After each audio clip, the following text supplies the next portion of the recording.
Okay, once you've contacted a venue, sent them an email like we did for the Green Lady Lounge, and they contact you back that they want to book you, you can go to this Extras tab here in the sort of the central left-hand side. You see it right here, and it'll take you from the browser to this Extras tab, and you see you've got a place to enter in the gig, and you can also enter in dated notes down on the bottom. So, for example, if I want to enter in this gig, I can go in here and I can select the date. So let's just say it's a couple months down the road, the 28th, Thursday the 28th of September, and you can select the time from these little pop-up lists, okay? So let's say it's 7 p.m. and you can enter an end time if you want. It's not required, but you can. And then a status as to whether it's tentative or confirmed. And you can enter in the amount of money that you're going to make at the show. And that can be an estimate, or it can be a guarantee, or it can just be, you know, an estimate that you think you'll make from CD sales or ticket sales or whatever.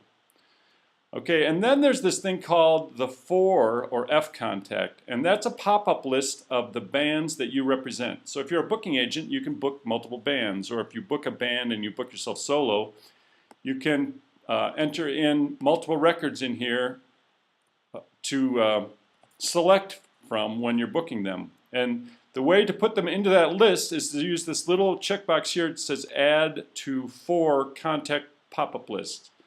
And when you check that, it will show up in your list dynamically from then on. And I just checked Green Lady Lounge here just to show you as an example that before it only showed Sugar Still, but now Green Lady Lounge is also listed as one of the contacts that pops up in there.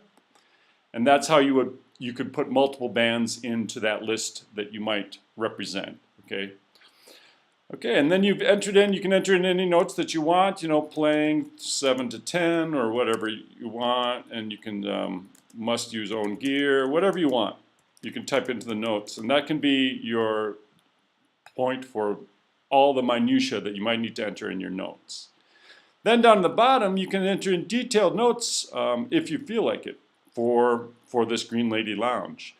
Now, the booking is entered and it'll show up on your booking list, and you can get to even more details on the gig by clicking this little arrow in a circle next to the gig, next to each row of the gigs. Okay, so if I click on that, it takes me to the gig screen, and the gig screen shows you where you're playing, the venue that you're going to, and who's playing. That's the band that you booked it for, and the time. And we entered all that information in before, and now we have detailed notes that we can enter here as well for the gig. Like if you want to send out posters for this gig, you could enter them in here and say, since we booked it in September, maybe you only want to, it was on the 28th that you booked the show, maybe you want to send out posters only a week, 2 weeks, 3 weeks in advance.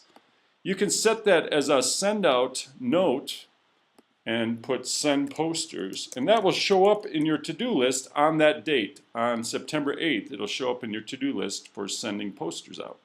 And that's how this dated note thing works. Okay, you can enter in as many of those as you want for promotion, like you want to contact local radio or something 2 months in advance. You want to talk, contact local press. All those types of things can all be entered in as to-do items if you want.